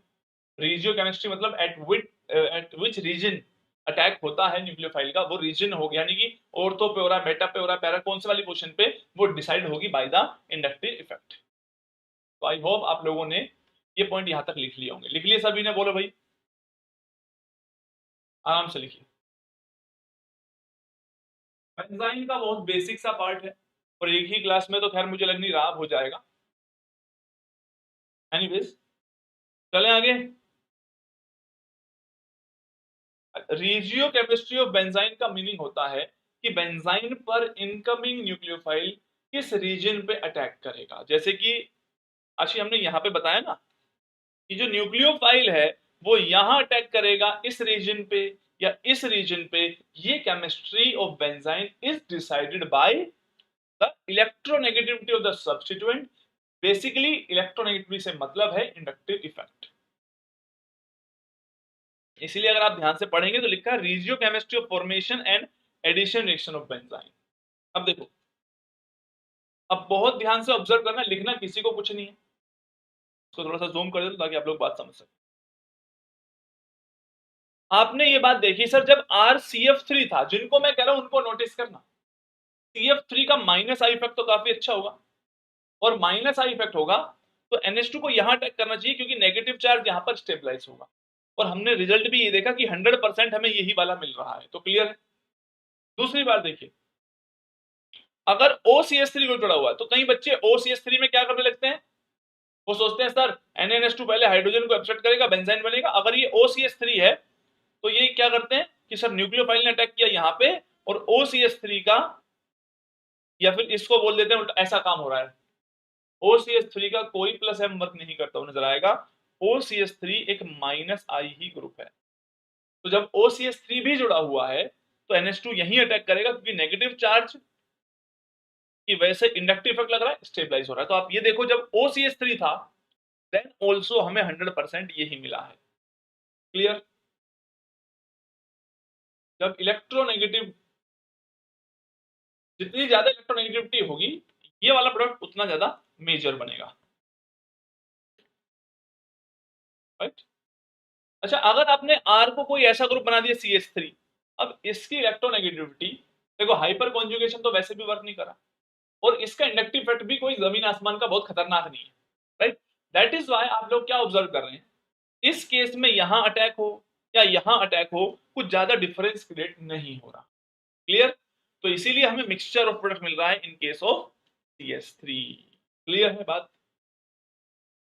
जितना ज्यादा स्ट्रॉन्ग माइनस आई है वो बात तो 100% ही प्रूव हो रही है। तो आपके पेपर में ऐसा नहीं आएगा CH3 दे दिया। मैं तो आपको, क्योंकि मैं तो जब डेटा प्रूफ दिखा रहा हूं आप लोगों को कंप्लीट बताऊंगा कि किस केस में क्या बनता है। तो आपके पेपर में क्या होगा, यहाँ पे CF3 या OCH3 जोड़ के पूछेंगे क्या प्रोडक्ट मेजर बनाएंगे आप लोग, तो मेजर यही है। CH3 का इंडक्टिव इफेक्ट कोई इतना जमीन आसमान का फर्क क्रिएट करता ही नहीं है। दैट इज वाई दोनों जगह अटैक हो सकता है। तो आई होप आप लोगों को इतनी बातें समझ में आ गई होगी।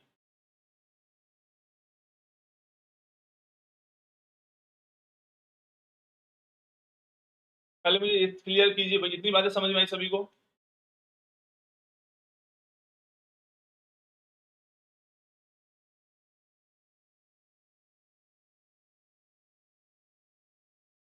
बोलो बेटा।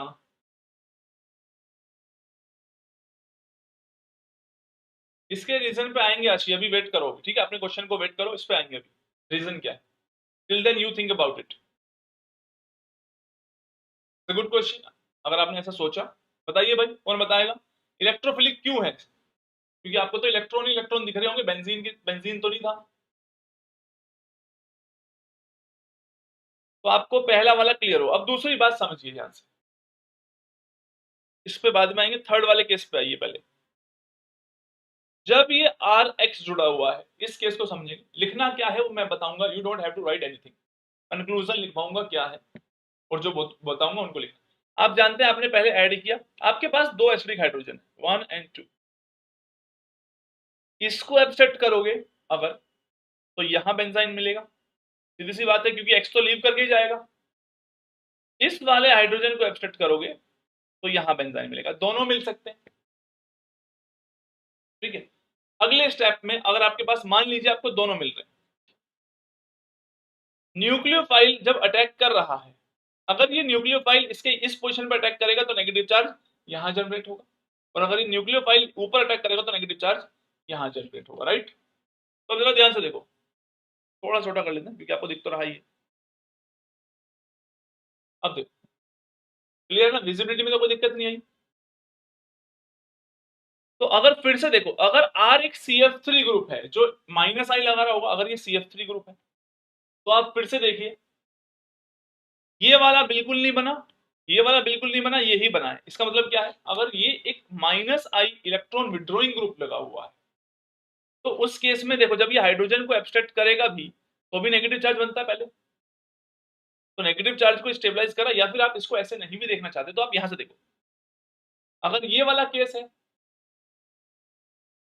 ये बना होगा, तो न्यूक्लियोफाइल इसी नीचे वाले पे क्यों अटैक कर रहा है, मेटा ही क्यों मिल रहा है, क्योंकि नेगेटिव चार्ज इसी पे क्या है, स्टेबलाइज है।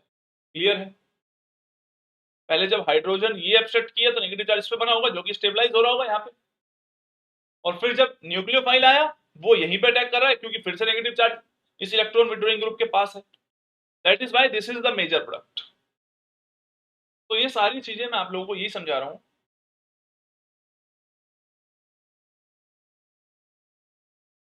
फागुनी मैंने आपको यही समझाया कि जब CH3 जुड़ा हुआ है उसका इंडक्टिव इफेक्ट कुछ नहीं है यहाँ पे, it is not worth. Inductive effect वैसे भी कुछ नहीं होता, याद करो।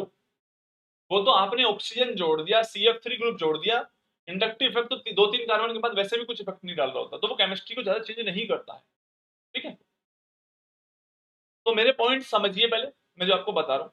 आपके पेपर में इतनी ज्यादा डिटेल नहीं होती, आपके पेपर में बहुत सिंपल चीज आएगी। यहाँ पर लगा रखा होगा, आपको साफ साफ दिख जाएगा इलेक्ट्रॉन विड्रॉइंग ग्रुप है। आपको बस ये डिसाइड करना होगा कि जो बेंजाइन बना है उसमें इधर अटैक करेगा या ऊपर अटैक करेगा। मैं तो आपको बहुत सारी चीजें दिखा देता हूँ क्लास में। अब देखो, जो ऑब्जर्व करने को कह रहा हूं, जस्ट ऑब्जर्व दैट पॉइंट।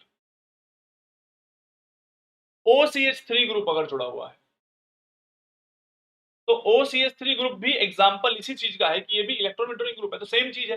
फिर से देखो, अगर OCH3 है तो यहीं पे इसने इसी वाले हाइड्रोजन को एब्स्ट्रैक्ट किया क्योंकि नेगेटिव चार्ज मोर स्टेबल है इंडक्टिव इफेक्ट की वजह से, फिर यही बना होगा, और फिर इसने यहीं पे अटैक किया क्योंकि नेगेटिव चार्ज यहां मोर स्टेबल है। दैट इज व्हाई OCH3 हो या OF3 हो, इसका मतलब जितना इलेक्ट्रॉन विड्रॉइंग ग्रुप है तो इंडक्टिव इफेक्ट लग रहा होगा तो स्टेबिलिटी उसी की ज्यादा है, यही बना है दोनों बार। क्लियर है, समझ में आया। आप लोगों को इफेक्ट पढ़ना है सब्स्टिट्यूएंट का, तो आप लोग टेंशन मत लीजिए, आपके पेपर में तो मेजर प्रोडक्ट पूछा जाता है। फिर से देखिए, अगर आप यहां CH3 लगा देंगे, राइट, तो CH3 के केस में आप लोगों को क्या मिल रहा है, मिक्सचर मिल रहा है, मिक्सचर। फिर से देखो, मिक्सचर, तो CH3 का एज सच कोई इंडक्टिव इफेक्ट नहीं, राइट। तो इतनी बात आप इससे समझ सकते हैं। तो डोंट वरी, CH3 नहीं मिल के आएगा आप लोगों को, वो तो मैंने आपको डेटा प्रोवाइड कर दिया है। यहाँ पे आप लोग देख पा रहे होंगे कि सर CH3 के केस में भी यही मेजर बन रहा है क्योंकि CH3 का एज सच कोई इंडक्टिव इफेक्ट है ही। क्लियर है सभी को, बोलो भाई। वो कोई इलेक्ट्रॉन डेंसिटी बहुत ज्यादा प्रोवाइड नहीं कर देगा जिससे पूरी केमिस्ट्री को बदल दे वो। तो इलेक्ट्रॉन विड्रॉइंग के केस में आपने क्या ऑब्जर्व किया, इलेक्ट्रॉन विड्रॉइंग ग्रुप के केस में आपको सिर्फ इलेक्ट्रॉन विड्रॉइंग समझना है बेटा, आपके पेपर में इलेक्ट्रॉन विड्रॉइंग ग्रुप आएगा। ठीक है, तो ये major product, sorry this is the major product, आप लोग समझ रहे होंगे रीजन क्यों है इसका, वो है इंडक्टिव इफेक्ट। अब देखो एक और, ये वाला केस, अगर X यहां पर है तो सीधी सी बात है बेंजाइन तो यही मिलेगा क्योंकि हाइड्रोजन ये वाला एक्सेप्ट करो या ये वाला एक्सेप्ट करो, ट्रिपल बॉन्ड यही आएगा। पेपर में आएंगे इलेक्ट्रॉन विड्रॉइंग ग्रुप। अब ध्यान से देखो, अब अगर न्यूक्लियोफाइल ने हाइड्रोजन एक्सेप्ट किया, बेंजाइन यहां बना, तो अगर न्यूक्लियोफाइल यहां अटैक करेगा नेगेटिव चार्ज यहां आएगा, राइट। और CF3 जो है वो माइनस आई लगेगा तो इसको स्टेबल करना चाहिए, तो ये प्रोडक्ट बनना चाहिए ज्यादा, जबकि इसमें क्या हो रहा है, दोनों बराबर बन रहे हैं, लगभग बराबर है। मिक्सचर मिल रहा है, क्यों मिल रहा है मिक्सचर बताऊं, क्योंकि अब देखो कितने कार्बन आ गया, 1 2, एक कार्बन और दूर आ गए, इंडक्टिव इफेक्ट वर्क करना बंद कर देता है। इंडक्टिव इफेक्ट कोई डोमिनेटिंग इफेक्ट नहीं, समझ में आ रही है बात। तो सेम रीजन यहाँ पे, ये डेटा क्या समझाना चाहता है आपको उस पर ध्यान दीजिए। ये मत सोचो तो पेपर में हम क्या बनाएंगे, अरे पेपर तो 10% भी नहीं आता जो बातें मैं आपको बता रहा हूं उसके। तो आपने यहाँ पे क्या ऑब्जर्व किया कि जब बेंजाइन थोड़ी सी और दूर हो गई उस केस में कोई इफेक्ट नहीं पड़ रहा है इस चीज का, लेकिन हमने कैसे डिफरेंशिएट किया, देखो अगर मैं इस R की जगह फ्लोरीन लगा दूं, फ्लोरीन तो मोर इलेक्ट्रोनेगेटिव हुआ CF3 के कंपैरिजन में, फ्लोरीन का माइनस आई तो बहुत ज्यादा होगा। तो आप देखिए, अगर मैंने इसका माइनस आई बढ़ाने की कोशिश की तो यही वाला प्रोडक्ट मेजर मिल रहा है। क्यों, क्योंकि NH2 अटैक कर रहा होगा तो नेगेटिव को क्या कर रहा होगा, स्टेबलाइज कर रहा होगा। सिमिलरली आपने OCH3 लगाया, OCH3 भी माइनस आई इफेक्ट लगा रहा होगा ज्यादा, तो इसके केस में भी थोड़ा सा ज्यादा यही मिल रहा है। लेकिन जब आप CH3 लगाते हैं तो उस केस में कोई फर्क नहीं पड़ता, उस केस में हमेशा क्या मिलेगा, मिक्सचर मिलेगा। आपको ये वाली बात ध्यान रखनी है। अब मिक्सचर में कौन सा डोमिनेटिंग है ये तुम नहीं बता सकते। क्लियर है? क्या आप लोगों को मैंने तीनों बातें समझाई कि इलेक्ट्रॉन विड्रॉइंग ग्रुप क्या इफेक्ट डालता है किस केस में।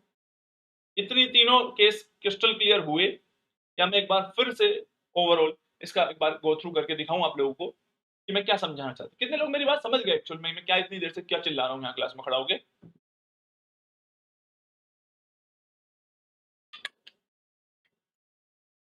मैं सिर्फ ये बात बताना चाह रहा हूं आप लोगों को कि इलेक्ट्रॉन विड्रॉइंग ग्रुप जो होगा उसके जितने पास नेगेटिव चार्ज बनेगा न्यूक्लियोफाइल के अटैक करने पे, वो मेजर प्रोडक्ट मिलता है बस। और आपके पेपर में इलेक्ट्रॉन विड्रॉइंग ग्रुप ही जुड़े मिलेंगे बस। क्लियर? मैं आपको बता दूं कैसे। ये सुनने में तो बहुत टफ लग रहा होगा ये सारी बातें, बट ये सब बातें सिर्फ सुननी थी, कुछ मत लिखो इसमें से।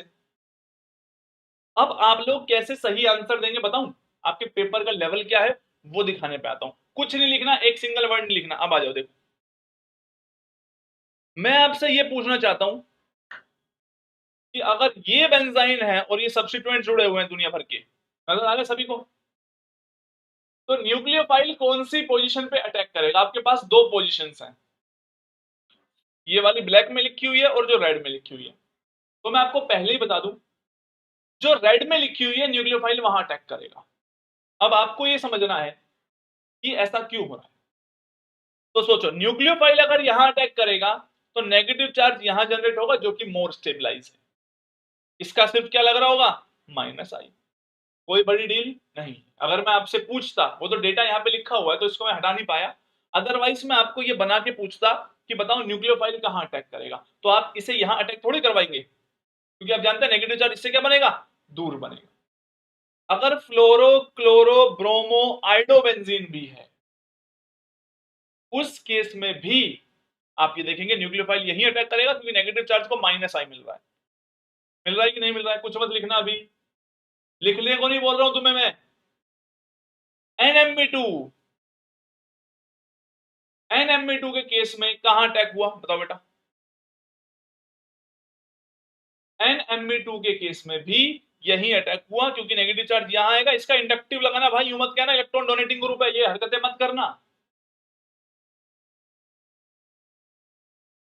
इन सारे एग्जांपल में कार्तिक रेड वाले पे ही करेगा, डोंट वरी। अच्छा इसको देखो, ये मस्त है। क्या आप मुझे बता सकते हो कि न्यूक्लियोफाइल ने यहां अटैक क्यों किया, ब्लैक वाले पे क्यों नहीं किया? Why not the black one?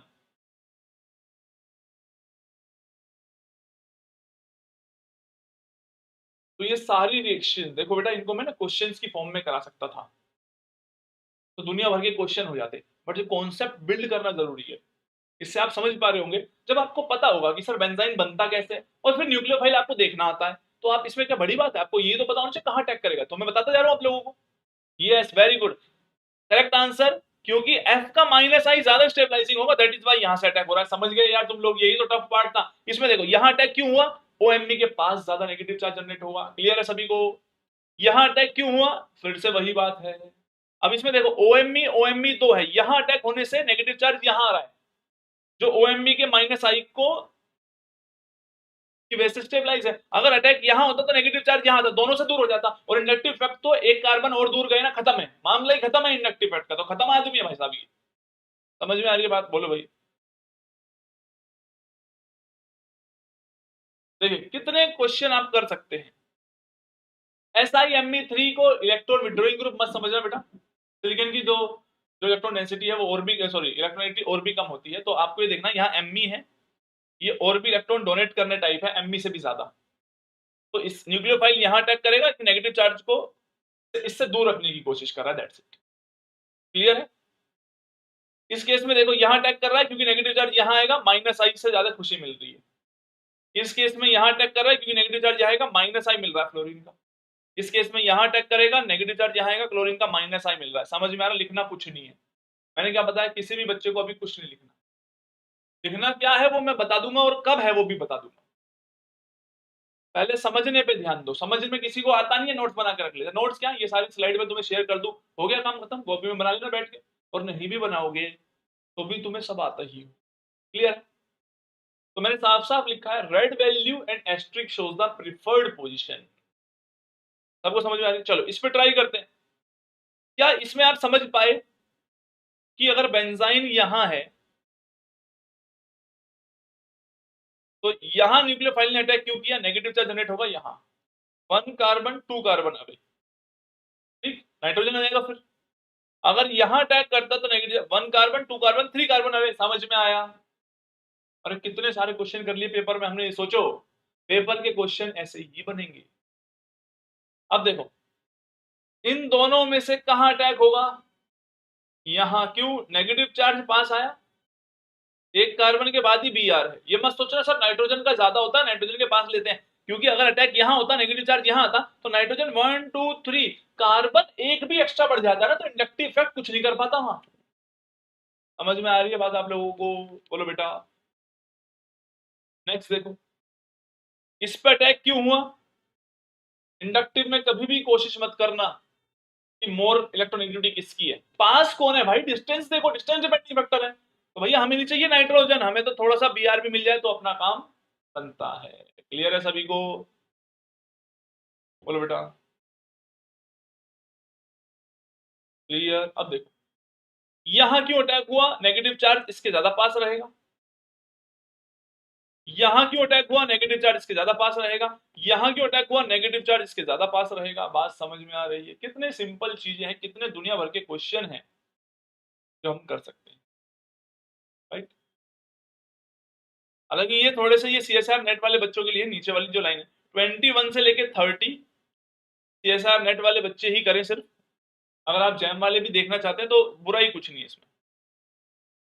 तो देख याद भाई सुनिए, मैं आप लोगों को बेंजाइन जो है उसका जो पीडीएफ है आज कंप्लीट शेयर कर दूंगा, ठीक है। तो क्लास में देखो हमने समझने पे बहुत टाइम लगाया और इतने सारे एग्जाम्पल किए।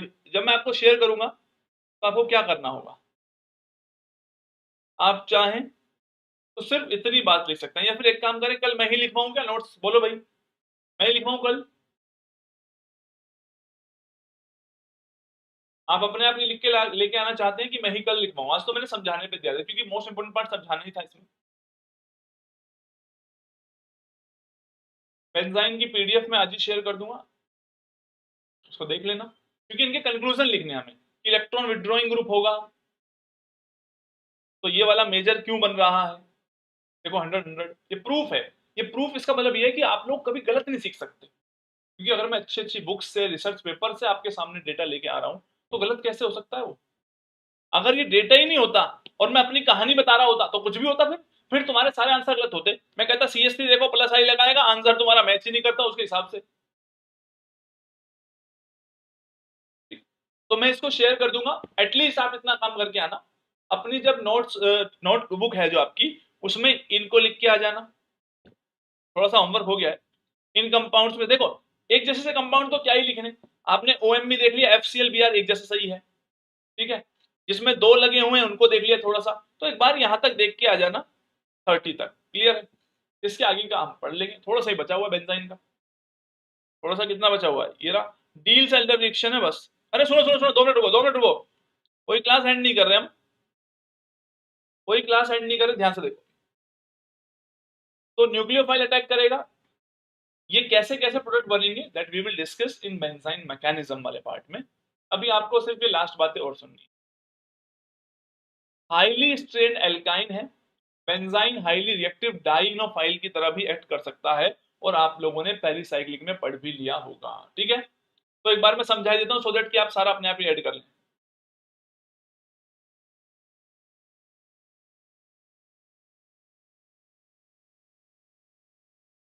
देखो एक बार मुझे इसको कंप्लीट करने दो, I will take all your questions. देखो बेंजाइन डाइनोफाइल की तरह एक्ट करता है, ये डाइईन है तो आप जानते हैं। ऐसे क्वेश्चन आपने पेरिसाइक्लिक में कर लिए कि नहीं कर लिए भाई? ये लिख ली, कर लेना। इसमें क्या हो रहा है, बीच वाले डबल बॉन्ड पे ही अटैक होगा, आप भी जानते हैं रीजन क्या है, क्योंकि बीच वाले पे अटैक करने पर ही दो रिंग की जो एरोमेटिसिटी है वो इंटैक्ट रहेगी। अगर दो बेंजाइन है और कुछ भी ना गिवन हो, तो मैंने आपको क्या बताया था, sp2 में इलेक्ट्रॉन है, sp2 में इलेक्ट्रॉन है, sp2 में इलेक्ट्रॉन है, sp2 में इलेक्ट्रॉन है, ये आपस में डाइमराइजेशन भी कर सकती है if nothing is given. Pericyclic में किया ना ये, तो बस ये मैं बता रहा हूँ कि बेंजाइन पेरिसाइक्लिक में भी इस्तेमाल होता है, एंड आई बिलीव कि पेरिसाइक्लिक में आपने बहुत डिटेल में चीजें पढ़ी हैं। यहाँ पे देखो क्या हो रहा है, एन ब्यूटाइल लिथियम और toluene, die hello die hello, तो क्या होगा, ब्यूटाइल लिथियम इस पे Br को ले जाएगा, ये Br बार, यहाँ एक बेंजाइन वाला ट्रिपल बॉन्ड आएगा, और ऐसे ही यहाँ भी एक ट्रिपल बॉन्ड आएगा, तो यानी कि ट्रिपल बॉन्ड इधर ट्रिपल बॉन्ड इधर, ये रही आपकी डाइइन, डाइनोफाइल है, इधर से भी अटैक करेगा, ट्रिपल बॉन्ड इधर आएगा, इधर से भी अटैक करेगा, this is your product. Clear है सभी को? अब इसको देखो, कोई नई डील नहीं है इसमें भी, ये रही आपकी डाइनोफाइल, ये रहा आपका डाइइन, अटैक करवा देना, ये प्रोडक्ट बना, आगे पढ़ाने की, आगे जाने की जरूरत नहीं है, वो तो इन्होंने क्या किया है, सीओ को हटा दिया, सीओ को हटाने पे ये प्रोडक्ट मिलेगा। आप सिर्फ ये देखो पेरिसाइक्लिक पार्ट, क्लियर, सेम चीज इसमें की है, अटैक करवा दिया, फिर सीओ को हटा दिया, ये प्रोडक्ट मिल जाएगा। तो यहां तक हमने पढ़ लिया है भाई, रेडिकल केमिस्ट्री को पढ़ेंगे बाद में, तो I will do one thing, एक तो आप सभी लोगों को मैंने जो भी पढ़ाया है आज भाई, ये तो नेक्स्ट क्लास में स्टार्ट करेंगे, रेडिकल केमिस्ट्री नेक्स्ट चैप्टर होगा, उसके बाद अपने पास सिर्फ कार्बन आयन बचेंगे, जिसको इनोलेट केमिस्ट्री के थ्रू सारा पढ़ लेंगे, नेम रिएक्शंस में आ जाएगा। कार्बन आयंस आपने देखा होगा मोस्ट ऑफ द टाइम लोग रिएक्शन इंटरमीडिएट में नहीं पढ़ाते हैं, वो हमेशा नेम रिएक्शन पढ़ाते हैं, पर मैं यही पढ़ा दूंगा उसे। यस, क्लास है, बिल्कुल है, तो मैं आपको ये शेयर कर रहा हूं भाई, इसको हम डिस्कस कर लेंगे, बस आपको ये बात लिख लेनी है अपने आप नोट से, इतने छोटे बच्चे नहीं, इस वीडियो को एक बार गो थ्रू कर लेना। इलेक्ट्रॉन विड्रॉइंग ग्रुप होगा तो माइनस आई डोमिनेटिंग होगा, उसके बेसिस पर प्रोडक्ट बन रहे हैं। अगर CH3 होता है तो उस केस में मिक्सचर मिलता है मोस्ट ऑफ द टाइम, और कौन सी जगह पे अटैक हो रहा है ये आप लोग लिख लेंगे। क्लियर है? बोलो बेटा। तो चलिए आप लोग नेक्स्ट क्लास में आप लोगों से मिलता हूं मैं, नेक्स्ट क्लास में हम लोग रेडिकल पढ़ेंगे, ये सारी चीजें आप लोगों को आती हैं, पेरिसाइक्लिक आपको नहीं आती होती तो टफ बात लग रही होती है आप लोगों को। Radical chemistry we will discuss in next class. Yes, जिसका टेस्ट जब भी बताया गया है कल डेफिनेटली होगा, टेस्ट के बारे में कोई बच्चा चीचा चू ना करे, आपको बहुत पहले बताया हुआ, पूरा टाइम टेबल आप लोगों के पास है, और टेस्ट के बाद आप लोग से टेस्ट डिस्कशन में जो सारा रिवीजन है वो तब हो जाएगा। ठीक है बेटा, ध्यान से समझो, तुम्हारा टाइम भी बचा रहा हूँ, और बहुत मेहनत से मैं रिसर्च पेपर वगैरह से उठा उठा के चीजें ला रहा हूँ आप लोगों के लिए, याद रखिए इतना आसान नहीं होती चीजें। ठीक है, तो इसका रिजल्ट यही मिलेगा, मैं एंड में बहुत कॉन्फिडेंस होगा, रिवाइज करना आसान होगा, और इतनी बार रिवाइज कराऊंगा ना तुम लोगों को, क्वेश्चंस कराएंगे, प्रैक्टिस ही प्रैक्टिस करते चले जाएंगे। अपना ध्यान रखिए, आपका सभी क्लास जरूर अटेंड करना। Bye bye everyone, I will see you in the next class. Like करके जाइए, शेयर कर सकते हो तो बहुत खुशी की बात है, नहीं कर सकते तो बहुत दुख की बात है।